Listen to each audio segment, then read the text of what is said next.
Today, I interviewed two brothers who are running a very impressive online business with dropshipping, Kindle publishing, building websites, selling businesses. They do a lot, and it's very impressive. And I thought this would be a really entertaining video for you to show you some insights into the realities of dropshipping and the realities of taking courses online. Please let me know if you enjoy this type of video, as I don't typically do a lot of interviews, but I would love to do more. If you guys get a lot of value out of it, please let me know in the comment section. All right, today we have a special guest, Build Assets Online, which consists of two brothers. Do you want to give a quick introduction to kind of what you do? We're Joe and Mike Bruska from Build Assets Online, and we're basically two people that we got started in online business back in 2014, and we've spent like tens of thousands of dollars on online courses, like basically trying to learn how to make money online.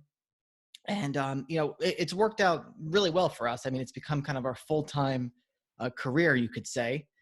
But I started watching Spencer's videos because he kind of does the debunking of all the gurus, and I understand it's like a popular thing to do now, is because like the advertising for online courses has just become so like popular and mainstream, to where it used to be a little bit more like underground, like a little bit more hidden, and it wasn't like in your YouTube feed. It wasn't like on social media. It was kind of, you had to like dig a little bit around for it. So I contacted him because, I mean, while there is a lot of stuff out there that is misleading, for sure, I kind of wanted to give people, like, I guess, a realistic timeline and expectation of what it looks like when you start an online business and everything you need to learn, and kind of like the evolution of it. And we've got our hands in like a lot of different business models. So I thought it would be really interesting for the viewers who are, so used to watching it, like the guru takedown, like just to give like a real picture of what it looks like from people that like actually like do it every day. Yeah, I think there's a lot of people that watch my videos that are curious. That's why they do watch, because they've come across the content of these marketers. And so they're curious of what it really takes. And so they get sold these products and everything is flashy and get rich quick. And I do understand that a lot of people get into these courses and you aren't rich in 30 days, so you feel like it's a scam, when in reality it just takes hard work. Mike, you Yeah. want to introduce yourself real quick? Yeah, I'm Mike. I'm Joe's brother, obviously. And yeah, we started doing online marketing back in 2014, 2015. And it was really like slow, humble beginnings. Joe would go to really the grocery store or Big Lots or clearance, shelves anywhere, and just buy items and put them on Amazon and try and sell stuff that way. I got into it doing Amazon Kindle publishing, which I'm sure we'll talk about. But yeah, nowadays, internet marketing is very in your face. It's almost become a meme and kind of cliche at this point. But what's funny is that we know a lot of these people that do these, seemingly cliche ads. And, we have insight being on both sides, because we've spent tens of thousands of dollars, trying to get information and applying it ourselves. And meanwhile, we teach our own courses, and we know the people that also teach courses and, their tactics. So I think we'll be able to shed some light on the situation and enlighten your viewers. Wonderful. I want to start with dropshipping, because I think that is an area that is sold a lot, and I know it's incredibly challenging. So I want to get a quick idea, if you guys don't mind sharing how you guys do dropshipping. And I know you mentioned it's a little different than kind of the models that you see online right now. So maybe shed some light on what you do versus maybe what a lot of people have come across. Okay, Yeah. I guess I'll go. So there's a couple. Drop shipping at its core is simply a method of fulfillment. It means that the person who houses the item, you don't buy inventory direct from them, but you sell something on your website and you ship it to the customer. And this method of fulfillment is used by Home Depot, it's used by Lowe's, it's used by Wayfair, it's used by Amazon. Lots of big sites do drop shipping. But there's this method of dropshipping that's become very popularized, which is basically like running a Facebook ad, like making a website, loading some products on it from like AliExpress or like another website like that where you can get it for cheap, throwing a bunch of money on Facebook ads at it and hoping it goes viral. And we've never had success with that method. And to be honest, we've never known anyone to have success with that method. One of our students who we did an interview with, he actually lost like $8,000 trying to do that. His name is Mike Lopez. And yeah, it's a great story if you listen to the interview. But the way we do drop shipping is a lot different, and it's built on more solid foundations. So the way we do drop shipping is we actually partner with brands and companies in the United States. And you don't have to be in the United States. You can be like in the UK, any kind of, I guess, developed country, you could say. But the whole premise is that we have relationships with these brands, and they allow us to sell their products. So we list them on our website, and then we go after search traffic. So search traffic meaning Google ads and Google SEO. And this is really effective because when someone searches for a brand name or a type of product and you appear there, you have a much higher likelihood of selling to that person rather than someone on Facebook. Because someone on Facebook, they're watching cat videos. Maybe I always use this example, but maybe they're in the line at Starbucks and they're kind of scrolling through their feed and they don't really care about what you have to sell. I mean, yeah, sure, Facebook marketing can be effective in some ways, but in terms of building a drop shipping store, we like to only sell expensive stuff so that, even if we have to pay like $1 per click, if we make $500, $1,000 or more on profit on a sale, the click is kind of irrelevant, like spending a few dollars on a click if we have to do that. So it's really two different things. And I almost liken it to, if anyone has seen your YouTube video, I forgot the guy's name again, but where you talk about how Graham Stephan approaches YouTube versus what's the other guy's name? David Dobrik. David Dobrik goes for these huge viral hits, and maybe once in a while they stick, but Graham is just slowly building that organic search on YouTube. So he gets a lot of evergreen exposure over and over and over again. And, yeah, it's kind of like, it's the difference between wanting to be like a celebrity star, which maybe works for 0.001% of people, versus building a business on a solid foundation. And that's what we like to do. We like to build a diverse portfolio of internet businesses on solid foundations that we know work. Now, they all have risks, which we can get into a bit later, but one of the benefits to having an online business is because you can have multiple businesses very, very quickly. There's no retail space. There's nothing like that. It's just a matter of making a website and getting people to the website. And if you can do that effectively and in a cost-effective way, it's good. It's really scalable. And I mean, in my opinion, it's been a real, I almost want to say it's been a real blessing to our lives, because it's, I don't have to have a real job, and I hated having a job. Yeah, I think what's happening right now in the internet marketing space is you get most exposure to the outliers. And so I know what you mentioned with the ads. My sense is that most of these guys that you see that, hey, this client made $146,000 this month. He just signed up and got this type of success. And they were the one out of 100 that hit the, if you're starting to drop shipping and going by the method you're explaining, where you have a low probability of success, they were the one out of the 100 or out of the 1,000, whatever the order of magnitude it is, to get to that level.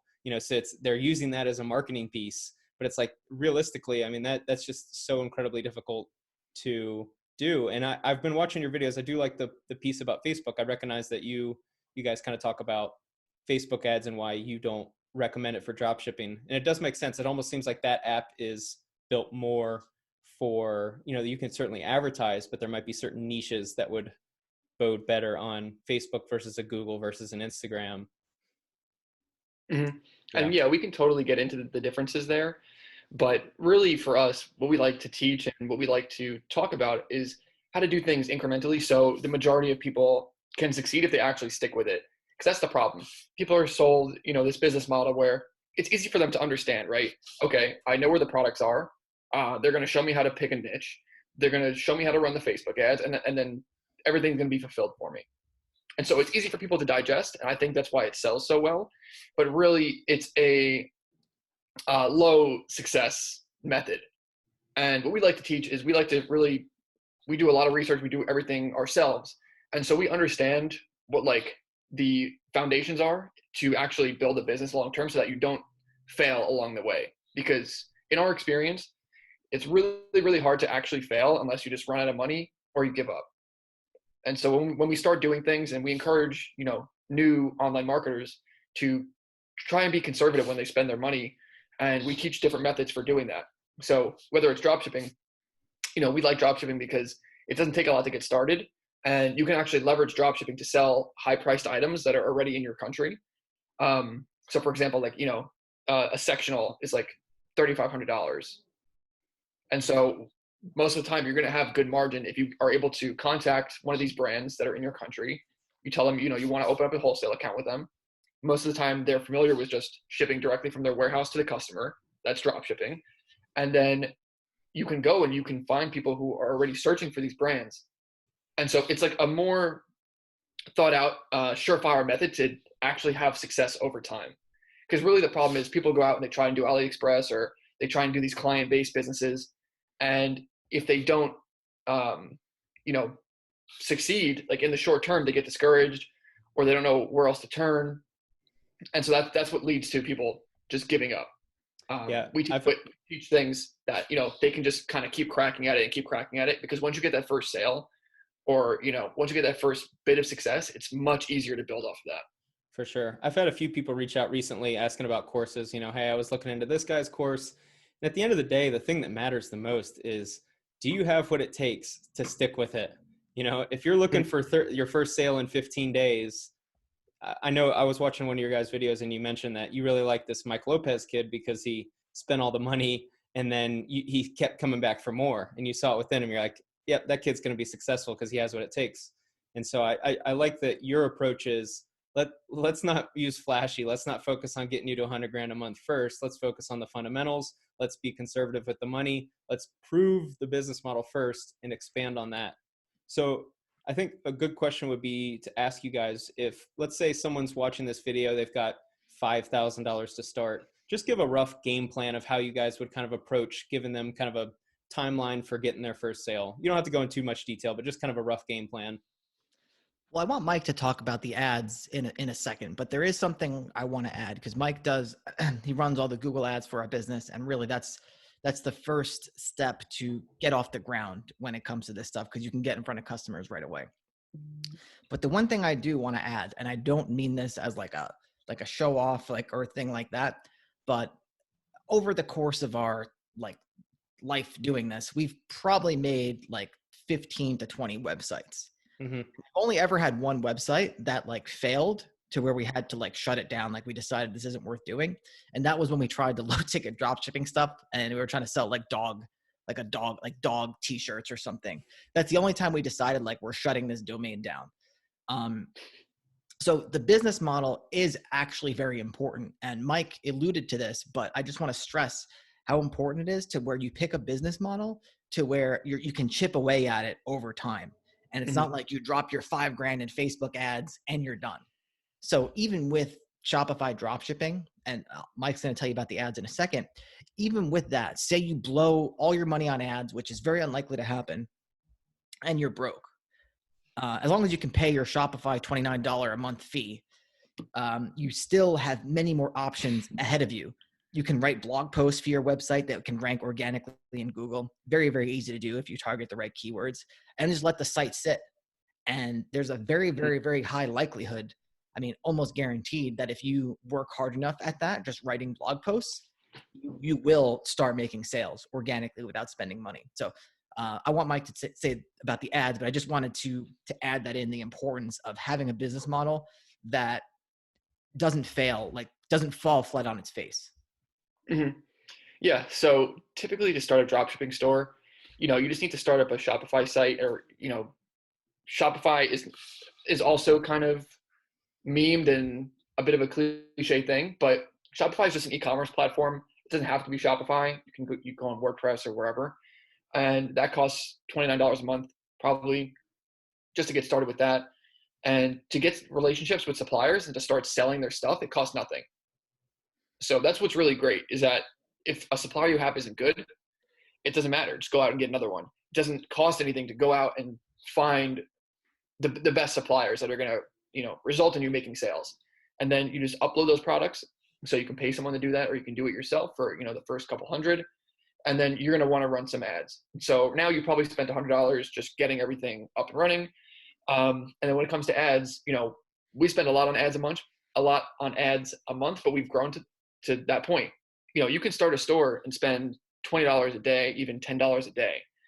And really, when you start up, Google gives you a free $100 if you spend 50. So the majority of the time when we start up a new website, we make that first sale and we are profitable out the gate with that first $100 because our margins are so big. It doesn't matter that, we need to spend 50 cents on a click, $1 on a click. We've got sales for, as cheap as 1 cent, which is something even Facebook can't do. But yeah, you can be conservative, spend $300 a month, spend $600 a month, and just wait for things to happen. And once you have data, you can start optimizing around that and start building, and you gain confidence in the idea of making money online, and it kind of forces you to take it to the next level. Yeah, certainly. So you guys clearly know what you're doing. Can you look back and remember, are there any particular people that have played like a very profound impact on you? If you go back to when you were beginning, it sounds like, I know you guys were the type to go out and try first, you were putting in the effort, but I'm sure you also learned from some people. Were there anyone that comes to mind when you look back and think of maybe gurus or someone that are popular on YouTube that you can say definitively that they helped a lot? Well, I will say, so the first course I ever bought, it was called Amazon Bootcamp. And this is what Mike said earlier. I was going on to like stores, like garage sales, and selling stuff on Amazon. So the course was by someone named Jessica LaRue and her husband, Cliff. And I think that's probably the most, she's not even doesn't do Facebook, she doesn't do YouTube ads or anything like that.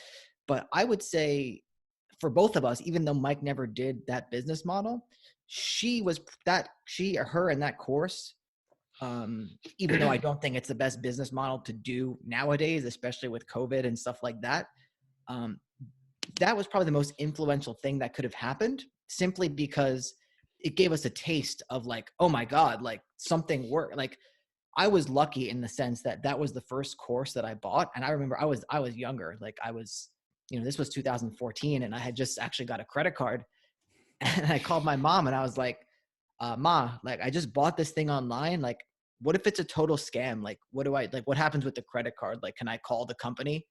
And like, whatever, I was like kind of young, I was much younger, much less experienced. And I think we just got kind of lucky in the sense that the first thing that I did worked. And because of that, I had the confidence to say, okay, other stuff works. That momentum's real. Yeah. So since that point, we've never been scared to like try like anything. So yeah, that's probably the most that I would say that's probably it. Cause the person behind the course or that doesn't really matter. Like I would say when you're starting out, just having something that works and having something you can chip away at. Because again, this business that's model, not going to make you go broke. That's like the key point. That's the only reason people stop. Yeah. Or they just stop caring. Like or they get, they get flustered with it. But yeah, for someone, who actually really wants to do it, the only kind of impediment towards like one particular business model is like how much money you need to spend for it. Yeah, I think that's one of my main criticisms too, with some of these marketers is I understand when you're selling it, if you're selling valuable information, then, and someone wants to buy it, who's, they're a responsible adult. But I think in some of these, and this might be different for your industry, but for real estate, I'm in real estate. So I see these instances of people selling seminars and they sell these courses and they're charging an exorbitant amount, $20,000, $30,000, $40,000, where these people are going in debt, putting it on credit cards or using their last bit of money to purchase the course. Well, the point of the course is to teach you how to buy real estate. Well, if you're spending all of your last money, or if you're putting yourself in credit card debt such that it's going to be a challenge just to pay it off, then you're not really, your main goal is not to help the student succeed. Your main goal is getting the most out of them, and then you can supply the information. So I do like that. There's definitely like an ethical line there. And we've had, someone we bought coaching from that was definitely involved in that type of game. Like we're well aware of that space, and it's common not just in real estate. Real estate, it's very common, I think, because of the earning potential. Like you don't have to convince anyone in real estate. Oh, the upside's huge. Yeah, it's been around for so long. Everyone's aware of how much money you can make. Yeah, and so like, the argument is these people are going to go spend their money somewhere else probably. And so, I mean, personally, if I felt like I can get $20,000, if I can give, $100,000 worth of value at a seminar, then maybe I would feel comfortable charging $20,000 for it, right? But yeah, the point is, are you actually giving that amount of value? And a big thing is a lot of these people that like do a lot of Facebook ads or just try and do these hard sells are not putting out a lot of content like just for free to get people to even understand who you are. I think that's like the biggest thing, because I'll spend $20,000 with someone if I've consumed a lot of their content and I fully believe in what they're doing. It shouldn't feel like a high pressure situation. They should be able to convince you through their content that they know what they're talking about and they're deserving of this, this money.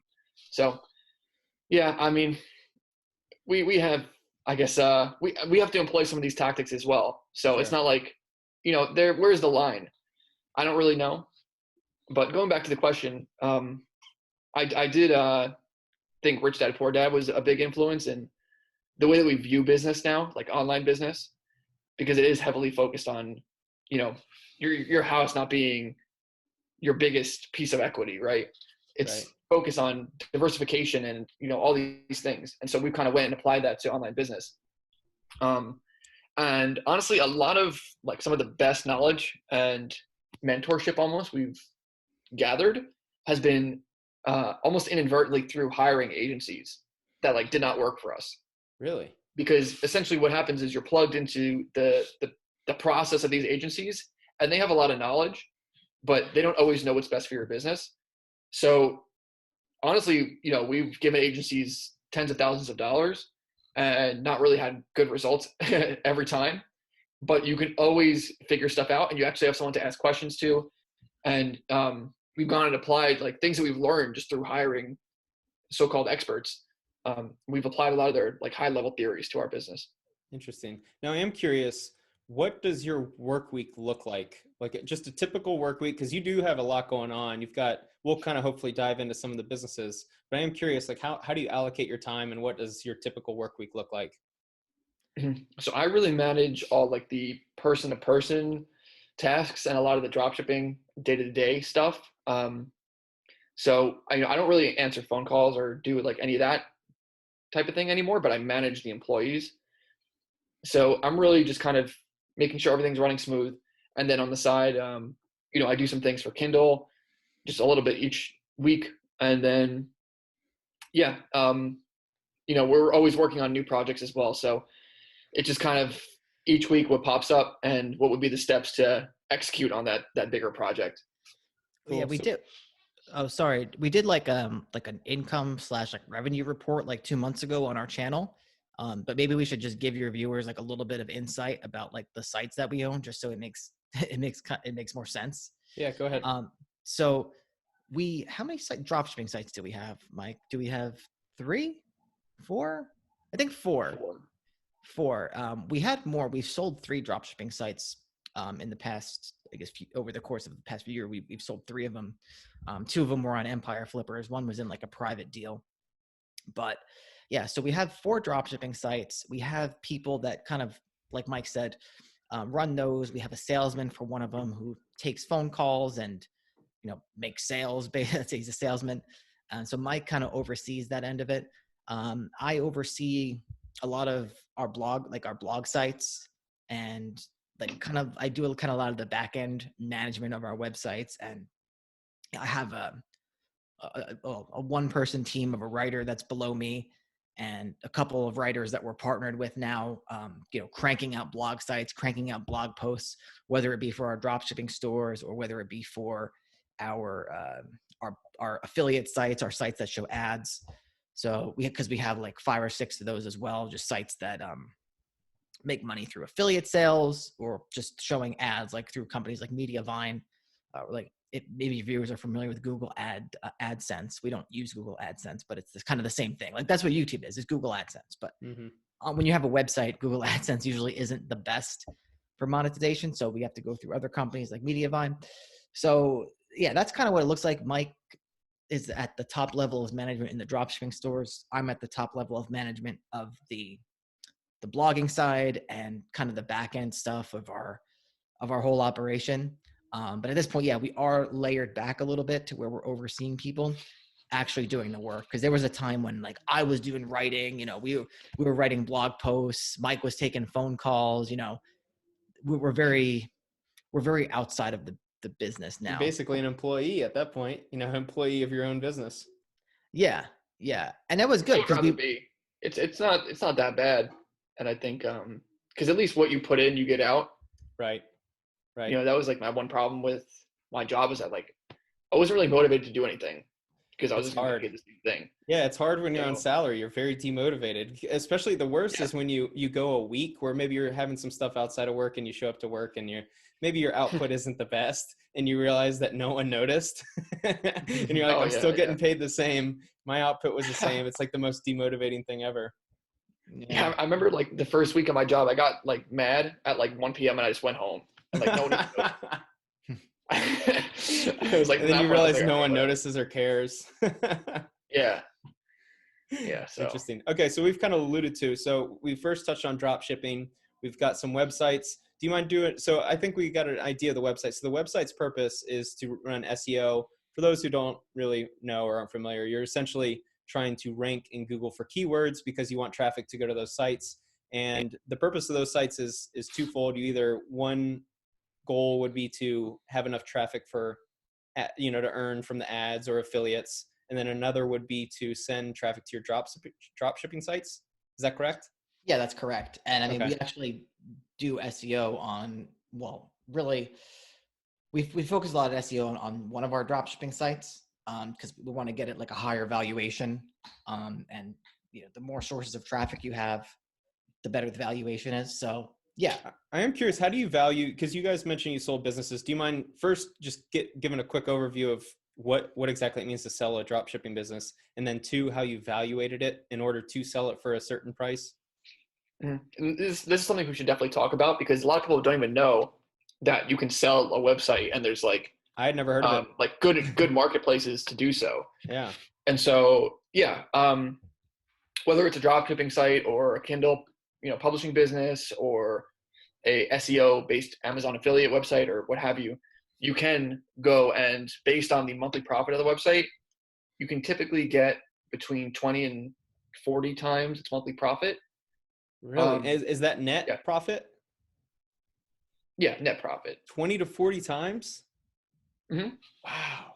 That's really high. Yeah. So, it gives even more leverage to doing a sustainable business model because even though you may not make $10,000 in, your first 2 days with doing this client thing, if you can make $2,000 a month consistently for, a year and a half, you can turn around and sell that for $60,000.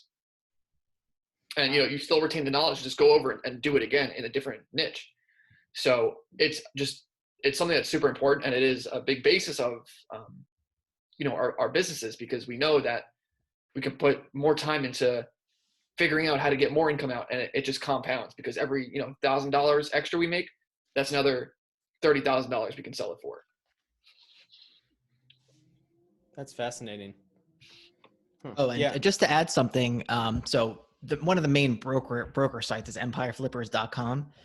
And I don't know if you have, Mike, but I have never seen a website for sale like that does the AliExpress Facebook ads dropshipping model for sale on a website like that. You see them on kind of the lower tier platforms like Flippa, but they really are not, people are not interested in buying those because like they're not sustainable.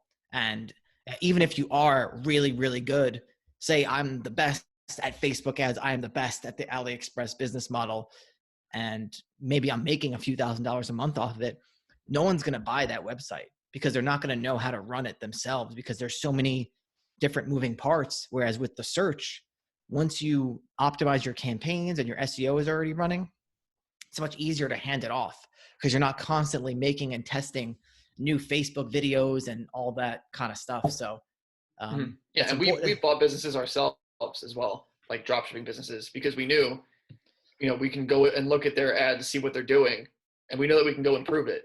So we bought a store for like $9,000, and then 2 months later, it made $9,000 profit.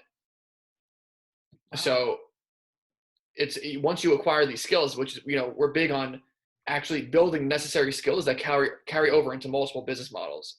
So it's almost like flipping houses, right? Once you know how to do the remodeling and all this, you just find something that you can improve, you acquire it or whatever, you go do it, and now you have, an improved asset.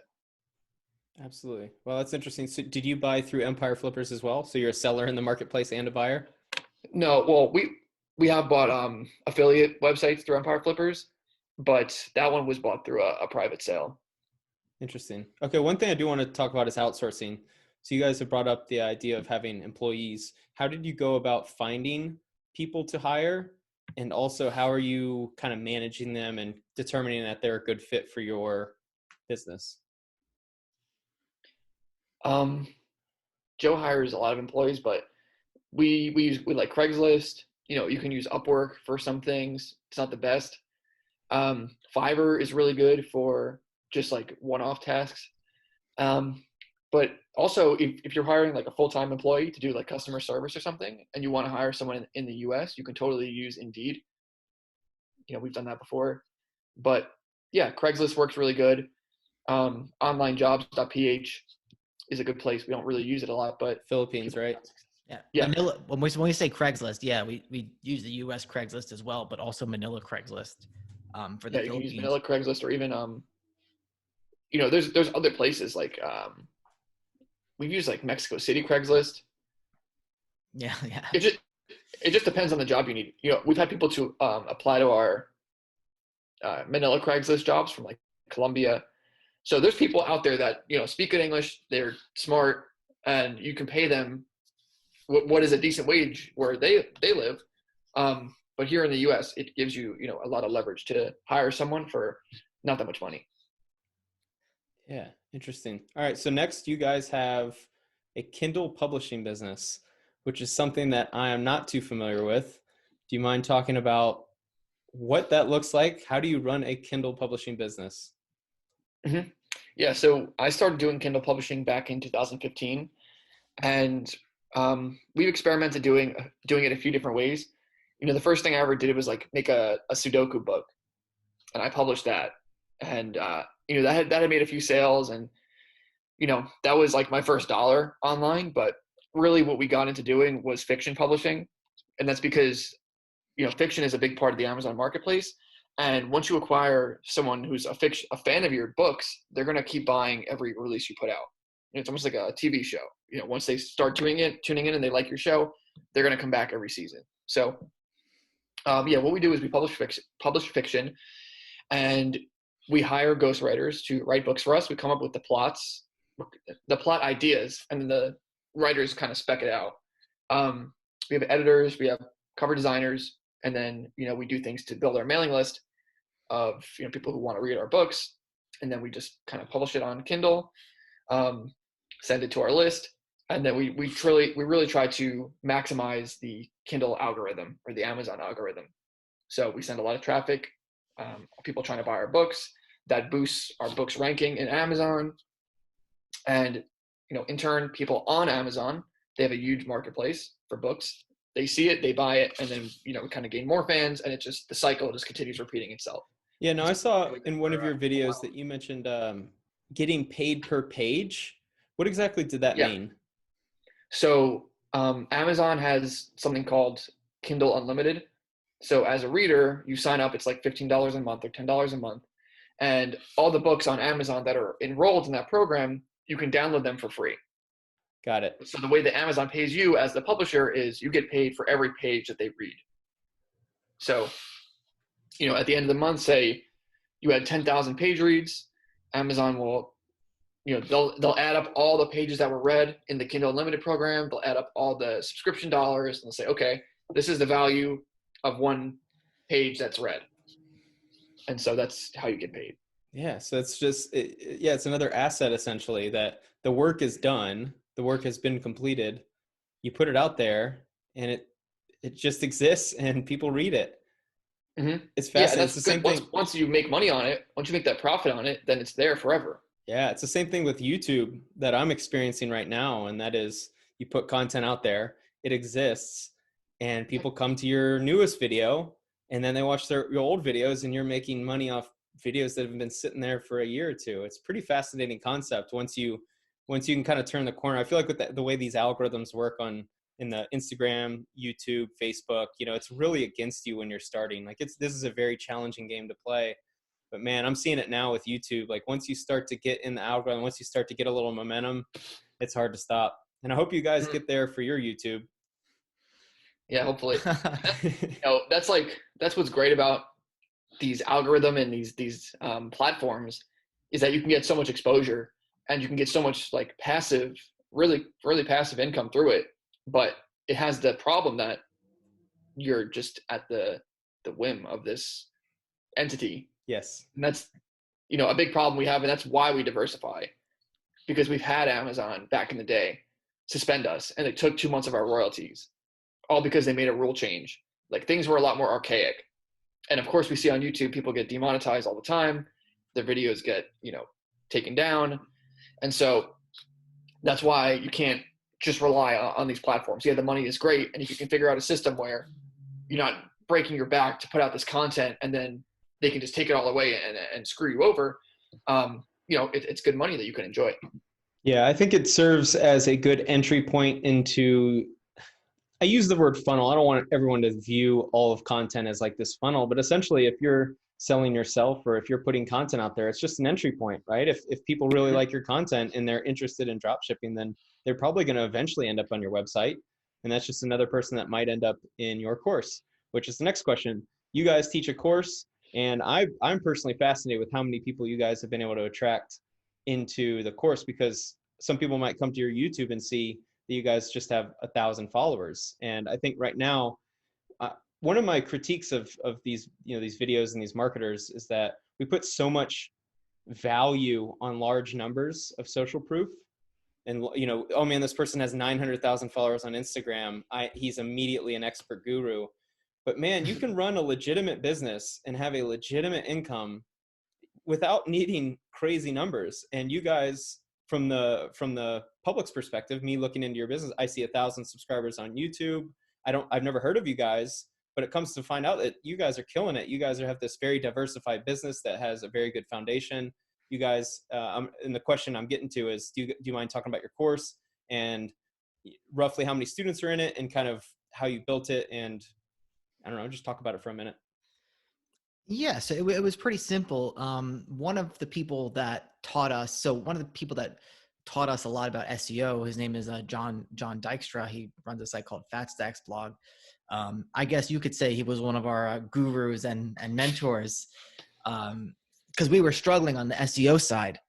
And so we bought coaching from him when he had coaching. I think it was like $2,000 or $3,000. And I'll actually bring something else up. He held like live calls like once a week, where it was like a Zoom meeting and you can go to the coaching call. And just to give you an idea of what it takes to succeed in online business, for like straight 15 weeks, like I was one of the only person that would show up every time, because I just wanted to ask this, I wanted to ask questions. Like I wanted to succeed like at SEO so bad that like my whole week revolved around this one meeting. But anyway, at the time we were already successful with our dropshipping stuff. And so John was like, hey, I mean, because he sells courses as well. And he's like, you guys should start selling a course. I mean, you're doing this dropshipping stuff. It makes sense to, the way he phrased it was leverage your success.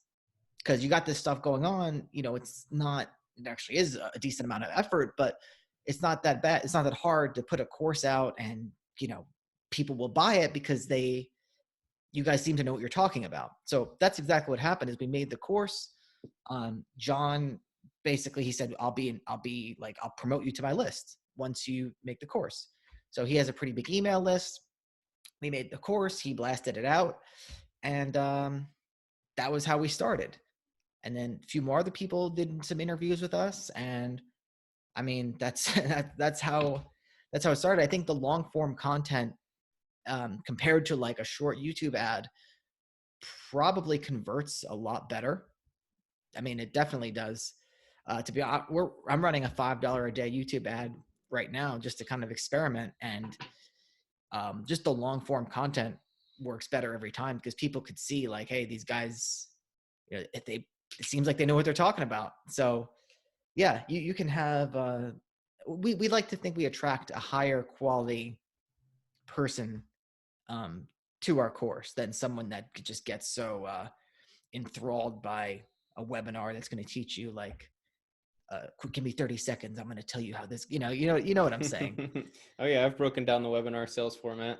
Yeah. Yeah. So yeah, that's just how it is. I think we have, we also have a private membership called the Elite Fleet, which is like a private Discord channel, which it's actually a really good deal. It's like $47 a month, and you have a one-on-one channel with us as well as a public channel. And so, we kind of understand just those are our like most valuable students, because I mean, we put time into them, we answer all their questions. So they know that when we put a course out, we put something out, like they can trust us because we've already proven ourselves to them. So I hope that answers your question. Yeah, 100%. I think what's been really unfortunate with recently, now that I'm digging so deep into these marketers and kind of the businesses they're running, is there's just such a stigma on courses, and courses can be the most insanely valuable tool on the internet. Like with real estate, I mean, because the upside is so high, I recently went through some struggles. I flip houses. My first two didn't go so well. Actually, really, the worst case scenario, one of those, stories you hear about flipping gone wrong.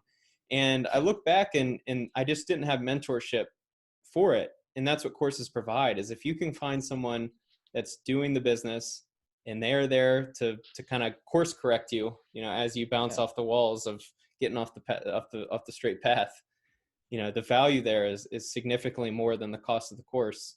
And it's just unfortunate how a lot of these are sold, in my opinion, because it kind of creates a stigma around the courses. And I think a lot of people are getting defensive. I know a lot of the comments in my videos are immediately labeling people as scammers because they sell some $1,000 course. But man, courses are insanely valuable. I'm going to create mine, I don't know, within the next 12 to 24 months. I'm going to have one. Yeah. Right now, our courses are priced. The Kindle course is $497. The dropshipping course starts at $997. And the reason why we price it that way is because it's literally taken like years of our lives to figure this stuff out and to be able to put it in a comprehensive way to people. So, I mean, in my opinion, it's worth way more than that, but it's just, giving someone a straight map to follow to have a successful business.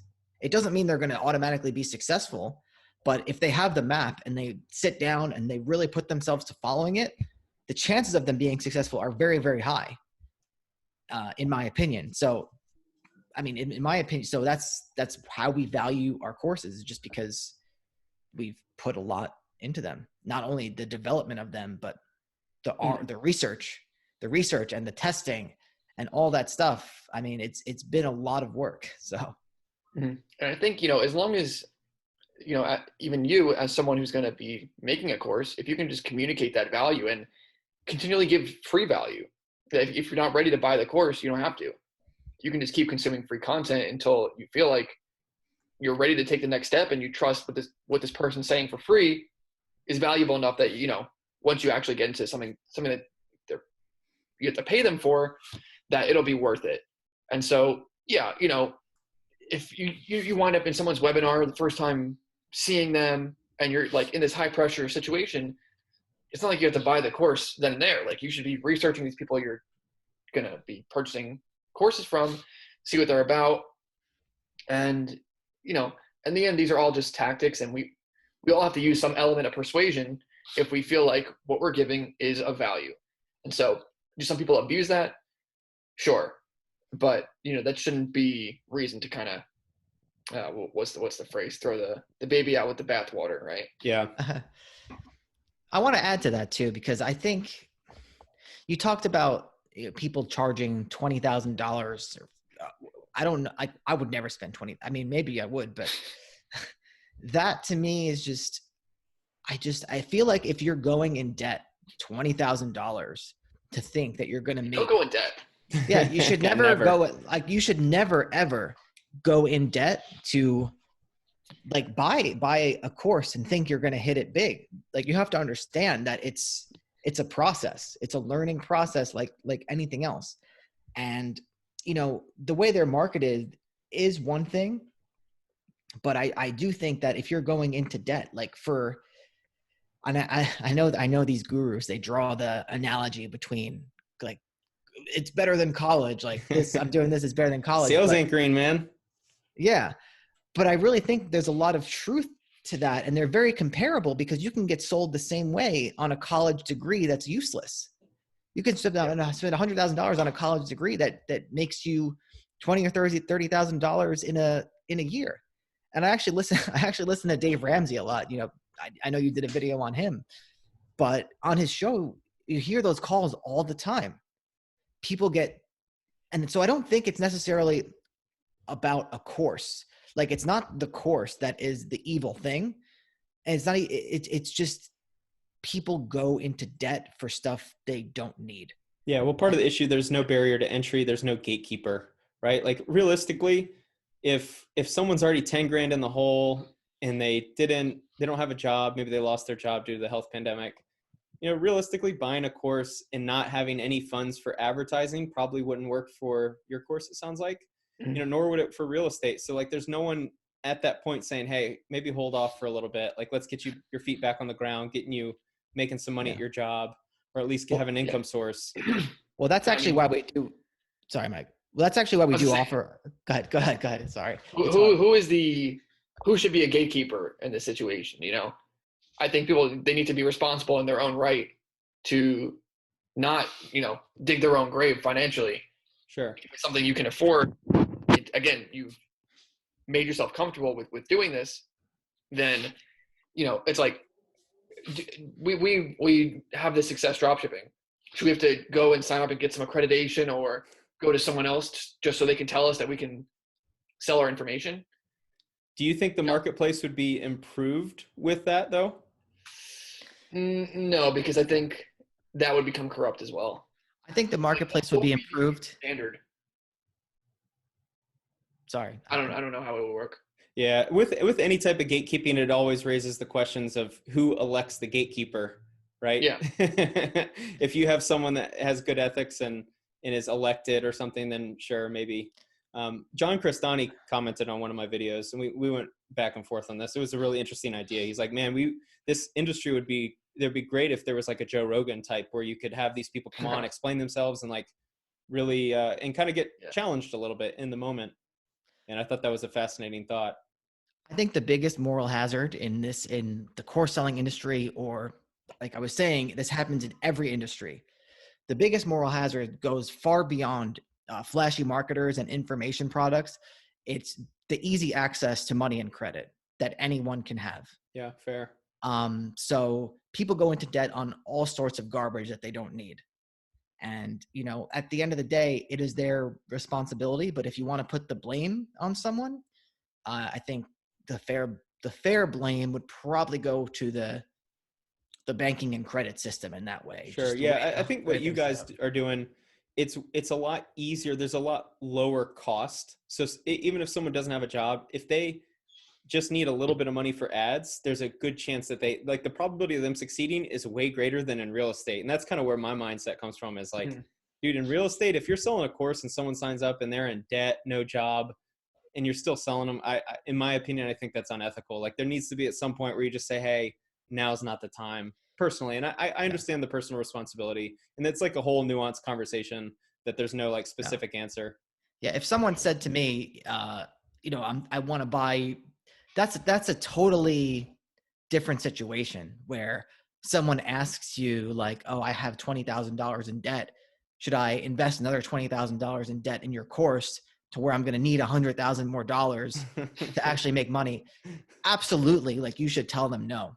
Right. But the beautiful thing about online business is, so in our elite fleet membership, we actually have people that aren't in our course. And if you watch our YouTube channel, we give a lot of information on ways that you can get started like for free they're not the business models that we've had the most success with. But one of the first things that I ever did online this made me like, so I did this, it was around December. So I did this in what's the months, 2 months before December? October. Damn, what's after October? I can't remember. November. November. So October. The one with Thanksgiving. Yeah.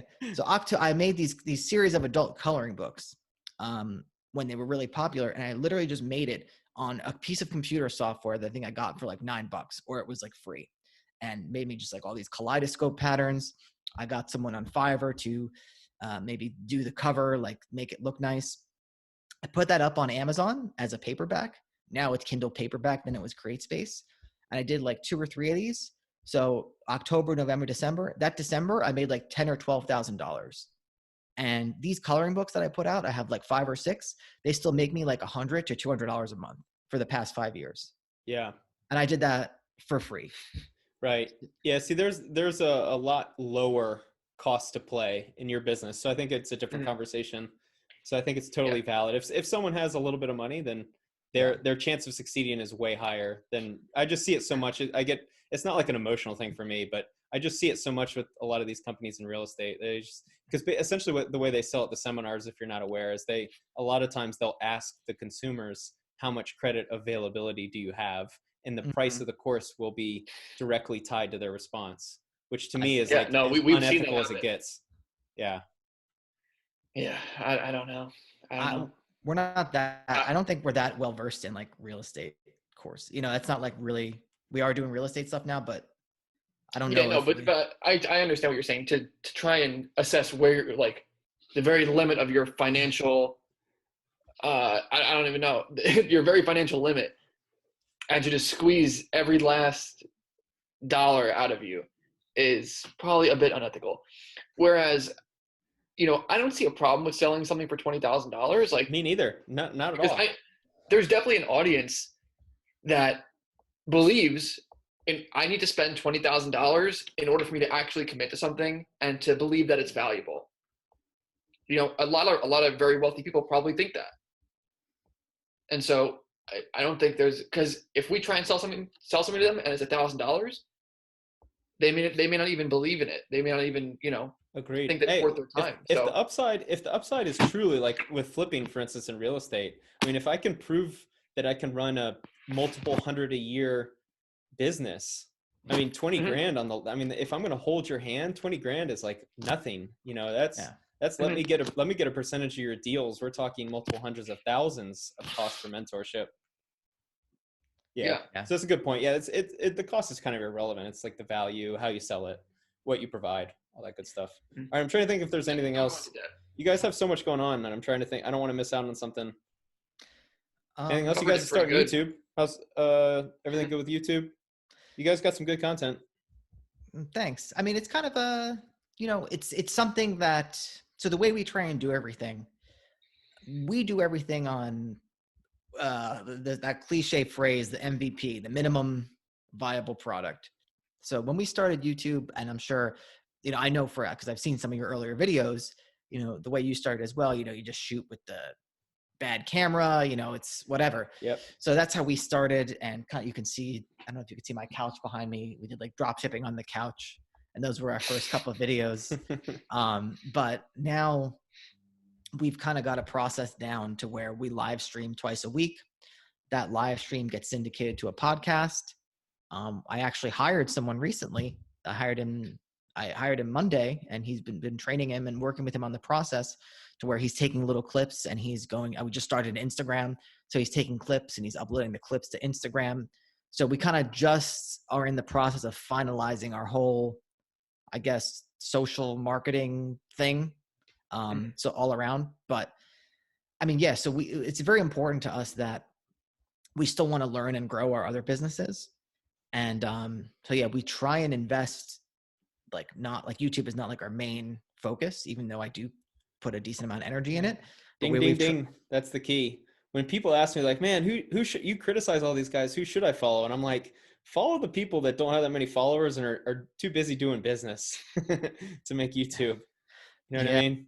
One other thing I forgot to say earlier is that I think when you see a lot of these, I actually think I think this is true in most instances. When you see the flashy guru ad and you have the Lambo and the super HD camera and the crazy stuff, there's definitely like a team of people behind that. It's not just 100%. one person that's like, it's almost like a situation where like, we're going to make you a star. You know, I think the person is just the mouthpiece, and there's people behind, you know, because there's people, the back end of the sales funnel, and it's a whole well-funded operation, because for that business model to even work, besides for maybe Alex Becker, I think he's maybe one of the few that was able to scale YouTube ads like from his cheap computer camera. Mm-hmm. But most of the time, I think there's a whole team behind it, and there's a whole business model built upon that person being the mouthpiece, and then all, you know, all that stuff. Cool. Anything to add, Mike? Not really. Again, it just goes back to sustainability, and I think the way that we even do things with this channel is like, it plays a lot into what we actually teach when it comes to our actual businesses. Like, you can look at what we do here, and it really mirrors like our businesses exactly, because we learned early on that trying to get everything super polished and just putting all this perfectionism on things just is not the way to go. It just wastes time. And I firmly believe that if something is a good idea, it will succeed in spite of optimization. And so that's really what we try to do, is just put things out there and, get some sort of feedback and, just improve incrementally. It's not about just coming out of nowhere with the camera person and all this, because it's very capital intensive. It's like an all or nothing approach. And we don't do things, in terms of all or nothing. We do things in terms of systems. So, we just keep cranking away. It's the best way to do it. All right, everyone who watches this and wants to check you guys out, how are they finding you? buildassetsonline.com. buildassetsonline.com/playbook is our free course where we talk about basically the way we structure our portfolio, from going to $0 to $1 million in value. Basically like what you could sell the websites for, because we talked about that earlier. So that's where they can check us out. Our YouTube channel, Build Assets Online, on iTunes, Stitcher, Spotify. That's where the podcast gets syndicated, but it's kind of the same. It's the same content. But on our YouTube channel, if you are one of the people that are, maybe you don't have any money to invest in a course and you're sitting at home, what I would love to see the most is we do put out a lot of content that tells you how to get started if you have no money.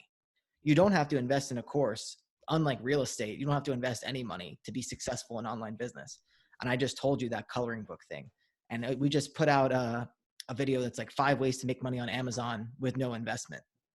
And those ways are like totally legit. Like, I would love for nothing more if I found out that someone said like, hey, I found your YouTube channel. I had nothing. I followed your free stuff.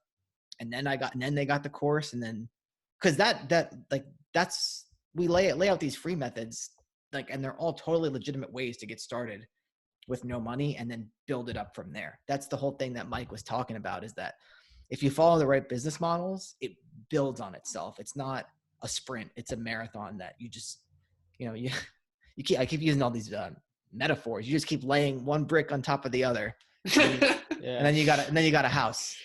Yeah, well, I think we as humans like really struggle to understand long term. Like, dude, like YouTube is like might be in the beginning stages. You know what I mean? Like, I know a lot of people think it's saturated, but like if you're building YouTube or in your instance, your businesses, and then for me, real estate, like if you're building for long term, man, we are just in the start. You know what I mean? Like if you're thinking about 30 years or building a business for 40 years, like you don't have to get rich right away, man. If you build a good business, even if it takes 3 or 4 years to kind of get off the ground. Like for me, it took me 5 years on YouTube to make my first dollar. But dude, it can scale like no other. Yeah. And we are big on, trying to get people to make money quick. Because, that will allow you to quit your job and for sure actually spend more time doing this. And so it's not like we're saying, just grind it out for 3 years and don't get a return out of it. We want you to get returns quick, to actually get motivated, to put more energy into it and to believe in it more. Yeah, to get that first sale. I know that first sale. Yeah. You need to keep in mind whatever you're doing, it needs to translate to some long-term project or, something that will build so that you can continually improve and make more money to where you're really killing it. Because you can't, it's very hard to just kill it out of the gate. Yeah. Don't go into debt, for goodness. That's the big takeaway is for everything. And I think, I watched your video on Dave Ramsey and I agree. Actually, you brought up some really great points. I didn't know that about his background. But no, I think ever since I had my real job, my goal was to retire. Like my first week working, I was like, I can't do this anymore.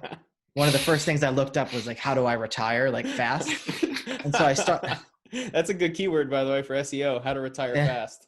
Yeah. So I started investing early, I started really maxing out the Roth IRAs and all that stuff. And I think the anti-debt mindset is very, very important until you develop the financial sophistication, which, not everyone, don't think you have that when you don't, because most people don't have it.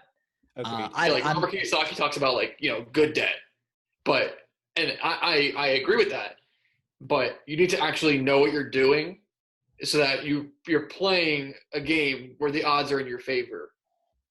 Because getting into debt is still a risk. Yes.